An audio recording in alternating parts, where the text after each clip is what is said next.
A temper is a fragile thing, a beast when you're alone. With words of steel and disbelief implied a heart of stone. What made me think you'd open up? I wonder if you're strong enough. Reserve the right to fight or flee. I'll have my freedom now. No longer this, I can't resist. My pride decided how. No, I don't mind if things get rough. I wonder if you're strong enough. Bend with me, touch the ground, hard beneath and it won't back down. An open mind, a warning sign. Things I've learned that I learn repeat. Project rejection, can't you see how I've protected you? And I expect your blind respect for all you put me through. To be aware and not be touched, I wonder if I'm strong enough. Mend with me, touch the ground, hard beneath and it won't back down. His skin is white just like a ghost, thick Irish roots and his blonde hair. And he sounds like a Chicago superfan, a music nerd with a collection of CDs from here to there. Yes, Andy Dare is in Chicago, interviewing and barbecuing. It's the Andy Dare Show. It's the Andy Dare Show. Welcome to the Andy Dare Show. I'm your host, Andy. Want to thank you so much for joining us. That was me butchering Lou Barlow's song Repeat off his brand new album, Brace the Wave, was released last year off of on Joyful Noise Recordings. And yes, I am joined by Lou Barlow. This is a really cool opportunity. I've been a fan for over 20 years. You know, Dinosaur Jr., Sebadoh, Sentridoh, Folk Implosion, Solo. Brace the Wave is an amazing album. There's no drums on it. It's mostly him strumming on strings. There's a little bit of synths here and there. It's a breakup album. It's dark, but it's hopeful. It's just a very interesting listen. I would put it up there in his top 5 works of all time, and he's got classics. We're talking Sebadoh 3, Dinosaur Jr.'s You're Living All Over Me, and Bug, Folk Implosion, all sorts of awesome albums that this guy's put out. Coming from Massachusetts, moving to California, going back to Massachusetts. We talk about it all. We talk about how this is his homecoming record, and it's such an awesome listen. Definitely check it out, joyfulnoiserecordings.com. Want to thank them for hooking up the interview. Also, the Jad Fair interview. They have such a nice stable of awesome, challenging, groundbreaking, interesting new artists. I would definitely tell you to check out their roster, and hopefully we'll be hearing more from them throughout 2016. And yeah, Lou is a nice guy. He's got a whole bunch of awesome stories, so keeping it to 20 minutes is super difficult for me. But yeah, we try to touch upon it all a little bit here and there. Funny guy, self-deprecating. He's just one of the best songwriters of the past 30 years for independent alternative American rock music. So I definitely want to keep my stuff short this week. I promise I won't butcher any more of Lou's tunes on a dulcimer and my singing for the rest of the episode. It'll just be me and him talking. I do want to thank everybody who's checked out Dare Network, Jesse Unplugged. Jesse Anderson's the brother of Billy Corgan, and he's got an awesome, interesting story. We do that once a month. We got the J Porks Experience coming to you straight out of Staten Island, New York. The guy talks about server problems, legalization. He talks about, he's funny, and he also is social media for the Meat Puppets, which I actually bring up in the interview with Lou. So J Pork's Experience, that's once a week. And then we got Spin Class with me and Tyler Kale. We dissect a classic hip-hop or rap album. We do that, try to do that once a month as well, and it's always a good time. Dare Network, thank you so much. You can find all that stuff at andydare.com. Also want to thank Chicagoist for letting me write articles for them, EmptyLighthouse.com for letting me write for them for the past couple of years. It can all be found at andydare.com.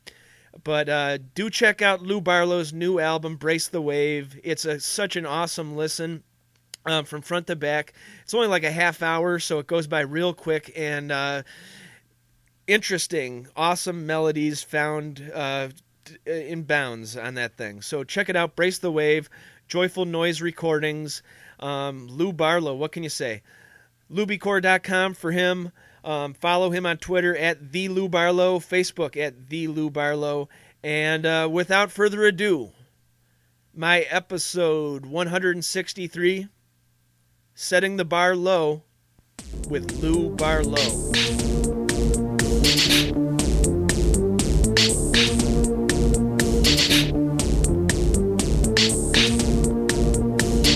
Hey everybody, thank you so much for checking out the Andy Dare Show. Today it is episode 163, and this is a real honor. Longtime fan, Lou Barlow. How you doing? I'm good. How are you?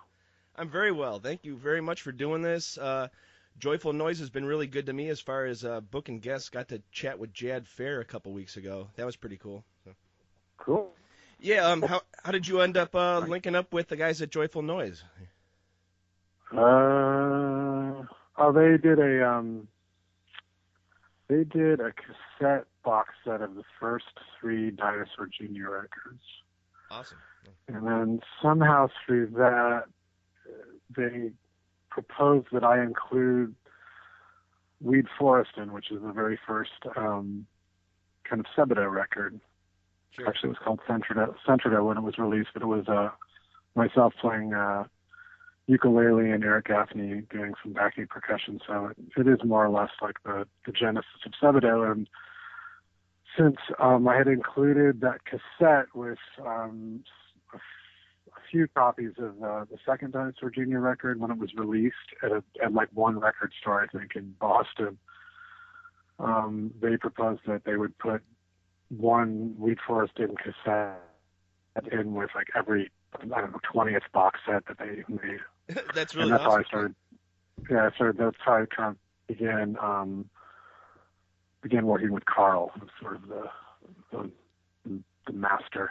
I love how they're like taking it kind of out of the streaming culture and back with the cassettes, back with acetates, weird vinyl pressings. I think that's an awesome thing that really makes them stand out in 2016. Instead of everybody just listening to music on their phones, why don't you get a cassette box set that you'll keep forever, I think, right? That's an interesting strategy of theirs. I like it. Yeah, it's something different. Yeah. It's cute, man. That's all I can say is it's cute, you know. Nice, but you you just released the album late last year, Brace the Wave, and I would say it's kind of a homecoming for you after years of reunited Dinosaur Jr. albums and back with Sebadoh. This is kind of you almost back to the Sentridoh feel. Am I right with that?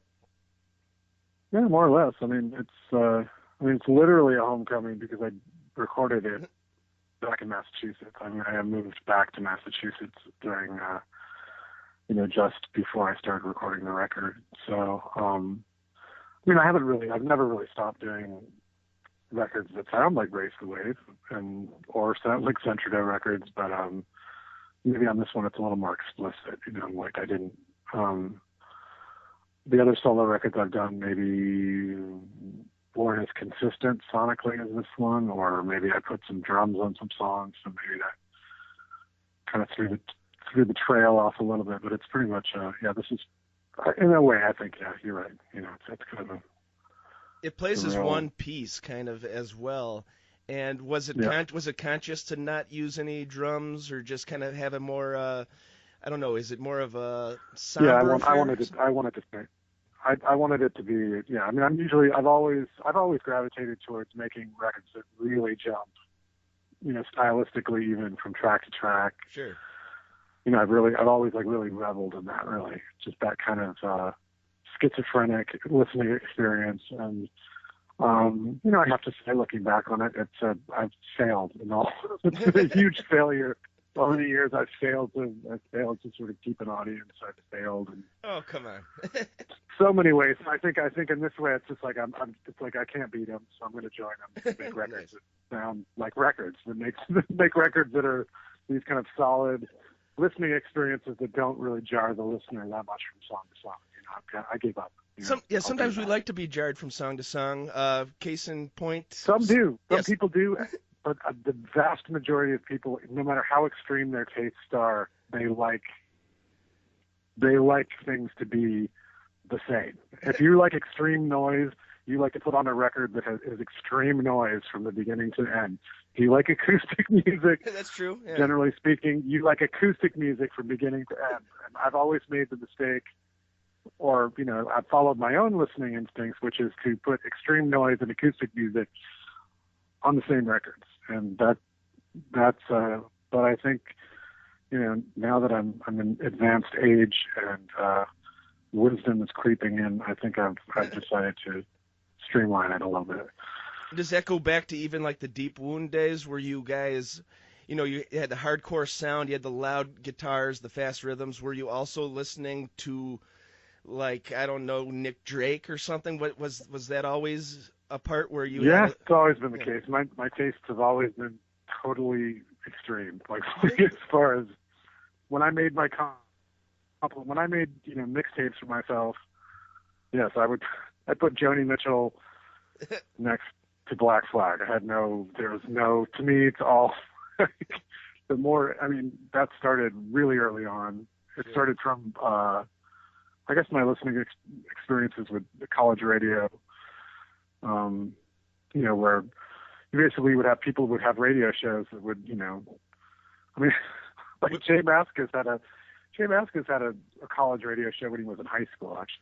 Nice. College radio is often like community based. So he had a radio show, a punk rock radio show, where he played, his punk, his Discharge records. But that was right after a polka show. Oh, okay, nice. So there'd be like film stays of 5 minutes. You could hear some, regional polka followed up with, at the time, the most extreme noise records you could hear, Sure. So anyway, my tastes have always been about that, but I think, and my records reflected that to a degree too. But I think with the new record, I think you're right. I just tried to, kind of keep it, keep it all easy. as one piece. Yeah. I saw a thing that you just did where you did a little like mixtape. You curated something where on streaming services where you had DJ Quick in there, and I thought that was out of left field. I like that. And is this streaming culture that we're living in, is that in ways, could that take us back to the glory days of college radio where you could have polka and you could have noise? DJ Quick is something I found on the radio. I mean, that playlist that I came up with is like, the point of that was that, I still listen to the radio all the time, like terrestrial radio. And when I lived in Los Angeles, there was a great station, and there is a great station called K-Day, which is like an old school hip hop station where they play, nice. They play old school hip hop. So, and I use those things. I use those apps like Shazam and SoundHound in order to identify the songs for myself. Cool. Okay. So the playlist was like songs that I had identified off the radio. Like as of now, like I still am not on to streaming stuff yet. I haven't really gone to Spotify. I use YouTube like a lot. That's kind of, YouTube is my go-to for stuff that I don't own. Sure. or stuff that I want to hear, that's still, like I haven't really gone to Spotify. Stuff like Pandora, Spotify, I think satellite radio is awful. Like I can't even, anything where they're trying in any way to sort of guess what you like or make a playlist for you makes me so angry. I can't even, it goes back to my, I think it's that sense of discovery being truly chaotic is like, I like things chaotic because those are where you can really discover something that you wouldn't have expected that you like. That to me is the most exciting thing, is when you hear something that like maybe, you could say like, man, I don't like anything that's like this, and Sure. then all of a sudden something pops on. Maybe you're you're in a clothing store or whatever, and something comes up and you're like, gee, I kind of like this. Sure. Wow, yeah. I would have never heard this otherwise. And what the cool thing about things like these music identifying apps is that you can identify these things. And for me, it's a huge fetish, because it's like I could identify anything and then make it part of my life. Sure. So, yeah, the curiosity is good there. You're preaching to the choir, Lou, because I'm not a fan of the streaming sites. I definitely don't like the recommendations. I think the best recommendations are from somebody called a friend. And check this out, right. play this from a friend, but not from like an Autobot or something from an app. No, that's why I really like Facebook. Facebook is cool for me. I have like a huge. I have a lot of Facebook friends who are generally people I don't know, but what I do really like about Facebook is that people throw up their recommendations, and they put up like their own band, and they put up their friends' bands, and they put up crazy singles from the 70s that they really like. Man, I used to listen to this all the time. Wow, you hear it, so you get this really, that kind of a fluidity of info really, is nice. Yeah, I love that. I love personal anecdotes. I love songs that my favorite. My favorite music is music I've never heard. That is like sure. absolutely like that's what I'm into. Yeah, the first time you hear something that blows your mind is incredible. And I wanted to take it back. Sebadoh 3 released summer of '91. Were you guys any way aware of a revolution of alternative rock? You guys pretty much built it up with Dinosaur Jr. and all that stuff in the late '80s, but were you aware of the fact that this was going to be something that was going to be on the cover of magazines all over MTV, all over popular culture in '91? It already was. You kind of understand that the stuff that got big though at that time was still so far removed from what I was doing. I never really considered.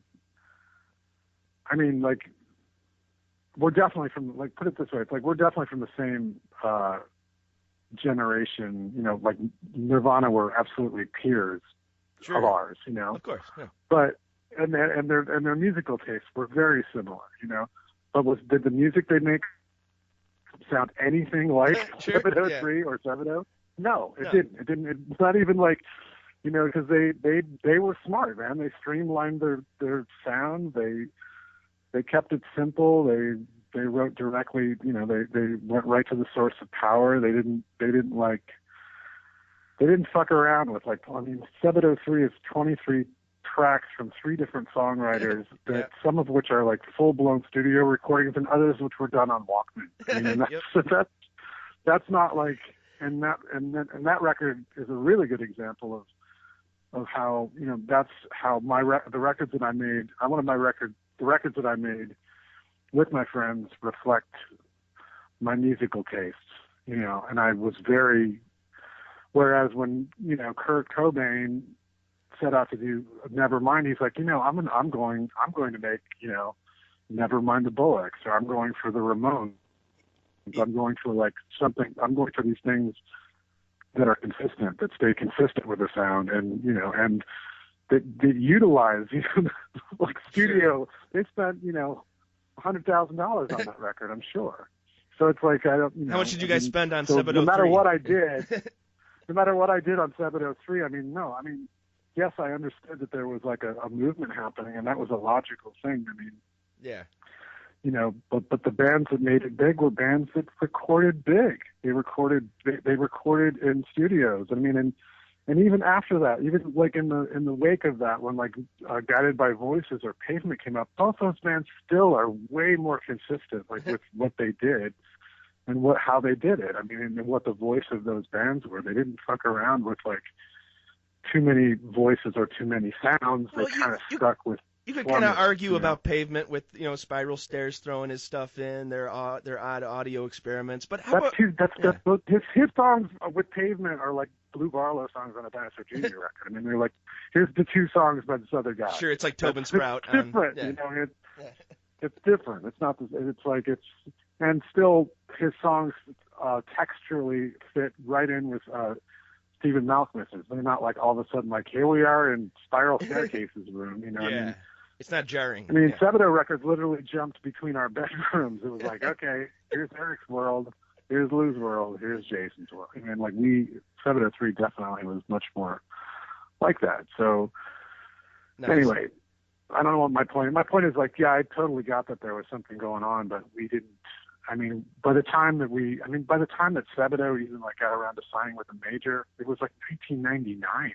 Things were done. Like it was like, there was, we signed. We went into it like we bought into the grunge rock explosion 8 years too late, and that's all. That's MTV was playing boy bands by the time you guys signed to major labels. Yeah, it was. We came in at it late and whatever. I mean, and we'd already peaked, so it doesn't. It didn't really register too much to you guys, yeah. I mean, yeah, we had a really it was still a good time for going out and playing a lot of music back then. People still had to buy records. People still had, Sure. So you could kind of like you could be an also ran. You could be like a band that was just basically following in the footsteps or on the coattails of a movement like Sebadoh, and you could, do reasonably well. Nice. So, I mean, we were lucky that was the 90s. How about this? Like the first time you got approached to do the kids soundtrack, was that your idea? Did somebody approach you? Had you seen the film before it was obviously you saw the film before it was released, but how did that come about with Larry Clark? It actually started with Harmony Korine. He's the one who approached me. He had written the script for the movie, and he wanted me to score the film. Nice. And he was very clear. He was very clear about it, and he got what he wanted. That film was not made. The creative heart of that film was made by Harmony Korine and Larry Clark. They collaborated, and they followed through on they had a vision for it, and nobody, no producers, no executive producers, no music supervisors stepped in and at any point told them what to do. They had an idea and they followed it through. And Harmony's idea was to have me score that film. Had there been any producers involved or executive producers or anything like that, I would have never been involved. Yeah, no. And in fact, I was never again asked to do another film after that. So that's crazy to me because that was amazing. So, yeah. Well, no, Harmony was the sole reason that it was even I was even allowed to do that. I mean, because they just had an idea. They had creative control to a large extent in that film, and they controlled it, and they were allowed to make a really,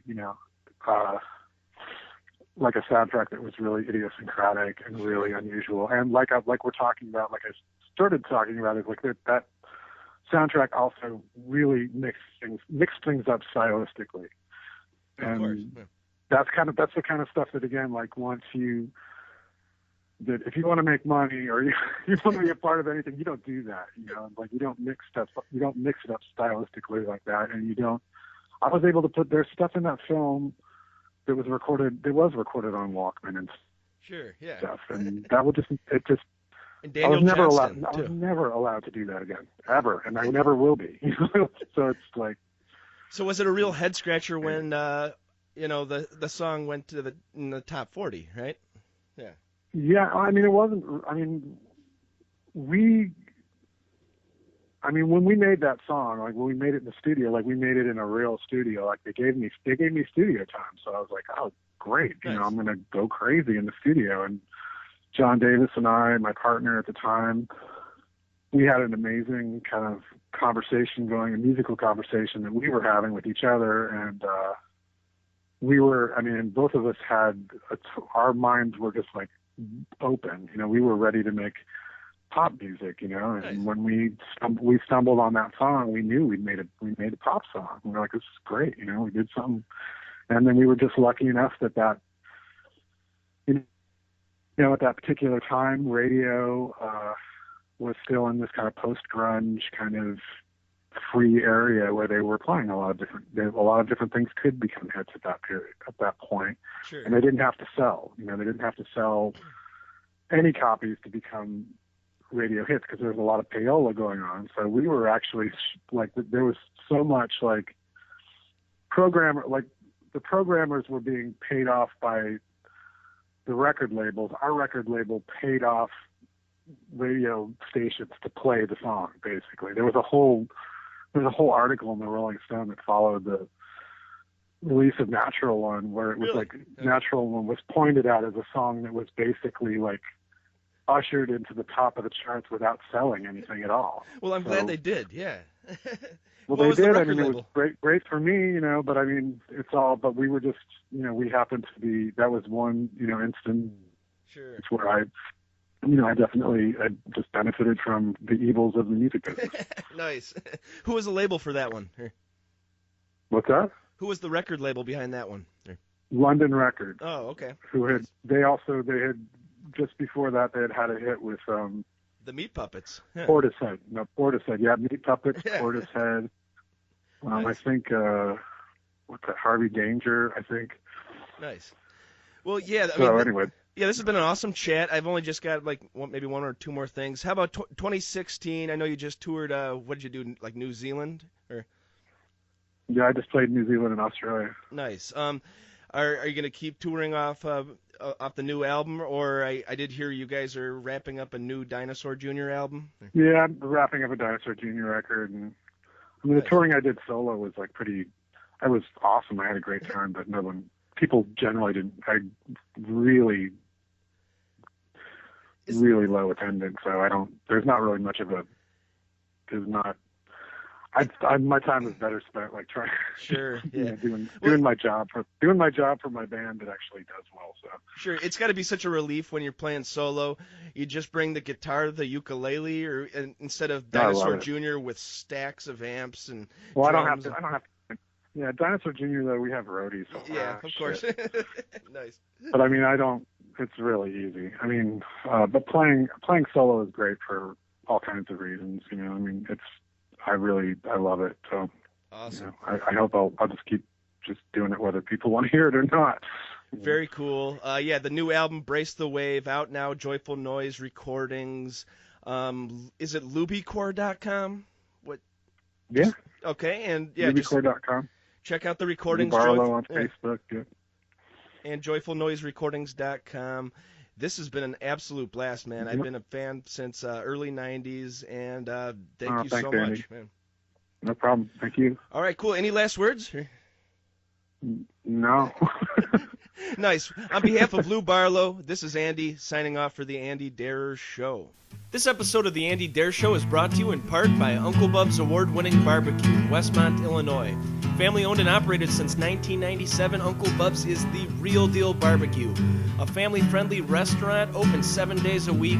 Also, it's a full-service catering company doing weddings, pig roasts, luau's, grill packages, you name it. They have a friendly, helpful staff that will make sure that your party goes off without a hitch. Call them at 630-493-9000. Visit them at 132 South Cass Avenue in Westmont, Illinois, and UncleBubs.com. Hey man, I know you like grilling. I know you like getting those dark grill marks on your burgers, fish, chicken. And I know you don't want to just dry your meat out like you're cooking with a hairdryer. Why not get the Man Grate and click through the AndyDareShow.com's banner so we can keep the lights on here at Honeycomb Hideout Studios in gorgeous Westmont, Illinois. The Man Grate. This episode of the Andy Dare Show is brought to you in part by Record Utopia, a music lover's dream with thousands of vinyl records, musical instruments, and sound gear. They buy, sell, and trade. Give them a call at 630-963-1957. Visit them in Westmont, Illinois at 309 West Ogden Avenue. On the web at recordutopia.com. It's always a good, relaxed atmosphere. Check them out. Record Utopia. Hey, yo. Jay Porks here. I know you're keeping a lock to the Dare Network for all your podcast needs, whether that's the Andy Dare Show, the Tyler Kale Show, Jesse Unplugged, or the smooth, sultry tones of me, the Jay Porks Podcast. You keep it locked to AndyDare.com all throughout 2016 for all the luscious podcast action. This has been a presentation of the Andy Dare Show and Dare Network. Copyright 2016. All rights reserved. Thank you so much for listening, and please do check out AndyDare.com for more info.